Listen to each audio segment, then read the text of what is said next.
আমি হুঁশিয়ার দিয়ে বলতে চাই, আপনাদের যত ষড়যন্ত্র আছে সব হবে কুয়েটের বাইরে, কুয়েটের 117 একর এরিয়ার মধ্যে কোন প্রকার।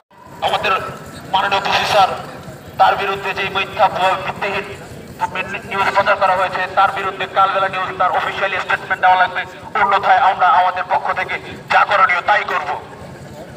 সর্বশেষে এই কথাই বলতে চাই, কুয়েটের মাটি কোন স্বৈরাচারের দোষকদের কিংবা কোন গোপন সংগঠনের মাটি নয়, কুয়েটের মাটি হবে স্বাধীন বাংলাদেশের স্বাধীন মানুষের মাটি। এই বলে আমি আমার বক্তব্য শেষ করছি। এখানে সেই ঘটনাটি ঘটেছে আজকে সকালে কালবেলা নিউজ একটি মিথ্যা একটি নিউজ ছাপিয়েছে, তার বিরুদ্ধে কুয়েটের প্রত্যেকটা শিক্ষার্থী, শিক্ষক, কর্মকর্তা, কর্মচারী আগে সেখানে এসে দাঁড়িয়েছে। আমি তাদেরকে জোর গলায় বলে দিতে চাই, পিছন থেকে যে কোনো গোপন সংগঠন এই নিউজটি ছড়িয়েছে সেই গোপন সংগঠনকে আমি হুঁশিয়ার দিয়ে বলতে চাই, এই কোনো কুয়েটে কোনো প্রকার গোপন কার্যক্রম চলবে না এবং কোনো প্রকার স্বৈরাচারের দোষকদের কোনো কার্যক্রম। আপনারা জানেন কালবেলায় যে রিপোর্টটি লেখা হয়েছে ওইখানে লেখা হয়েছে মাস্টারুল নামে। মাস্টারুলে আমার জানা মতে এখন পর্যন্ত কোনো নিয়োগ হয় নাই। এই মিথ্যা নিউজ ছড়ানো হয়েছে, এর বিপক্ষে অবশ্যই কোনো সংগঠনের হাত আছে।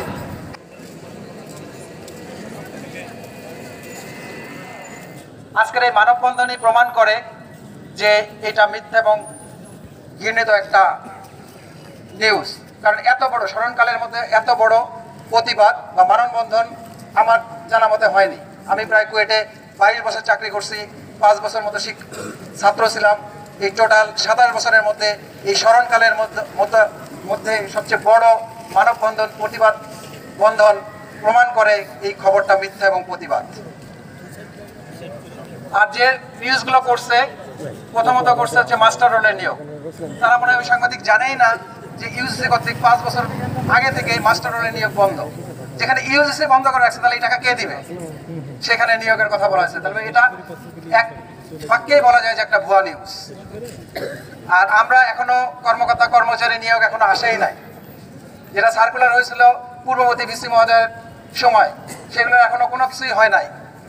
আর রিসেন্টলি আমাদের 42 জন শিক্ষক, লিস্টার ডিপার্টমেন্টে 42 জন শিক্ষক নিয়োগ হয়েছে। এই নিয়োগকৃত শিক্ষকদের মধ্যে অনেকেই আমার এই মানববন্ধনে আছে। কেউ যদি প্রমাণ করতে পারে যে একটা নিয়োগে বাণিজ্য, 42টা নিয়োগ কিন্তু ছোট নিয়োগ না, একটা নিয়োগ বাণিজ্য হয়েছে, যদি প্রমাণ করতে পারে আমি শিক্ষক সমিতির সভাপতি পদে থাকবো না, কুয়েটে চাকরি করবো না। একটা সময় রেগুলার শুনতাম যে তারেক জিয়া 12,000 কোটি টাকার দুর্নীতি করেছে। পরবর্তীতে আমরা শুনেছিলাম যে আসলে সেখানে 12,000 কোটি টাকা বরাদ্দই নাই। আজকে আমার এই কথাটা বিশেষভাবে মনে পড়লো যে যেখানে আমাদের জুলাইয়ের রক্তের দাগ এখনো শুকায়নি, যেখানে আমরা স্বৈরাচারদেরকে সরিয়ে এই বিশ্ববিদ্যালয়টাকে একটা পুনর্গঠনের কাজে সবাই ব্যস্ত আছি, সেরকম সময়ে নিঃসন্দেহে দূরভিসন্ধিমূলকভাবে ভাববিমনা কোনো লোকের প্ররোচনায় এরকম সংবাদ প্রচার করা, আপনারা ইতিমধ্যে শুনেছেন যে ঘটনাগুলোই ঘটে না। এবং আমি পত্রিকার নিউজটা এখানে দাঁড়িয়ে দাঁড়িয়ে দেখলাম যে শেষে ভাইস চ্যান্সেলর মহোদয় প্রত্যেকটা কথার ব্যাখ্যা দিয়েছেন। বিশ্ববিদ্যালয় প্রশাসনের কাছে বলবো যে এরকম চক্রান্তর সাথে জড়িত কারা, কি এরকম সংবাদ পরিবেশনের জন্য প্ররোচনা দিচ্ছে, এটা একটা সতর্কতা। এই সতর্কতাটাকে এই প্রচারণাটাকে সতর্কতা হিসেবে নিয়ে যে আজকে সবাই সামনে এসে দাঁড়িয়েছে, কিন্তু এরকম প্রচারণা যদি বারবার করতেই থাকে, সেটা মিথ্যা হোক বা হোক, সেই ফ্যাসিবাদের স্টাইলে এটাকে সত্য প্রমাণিত করার একটা পায়তারা চালিয়ে যাবে আর কি।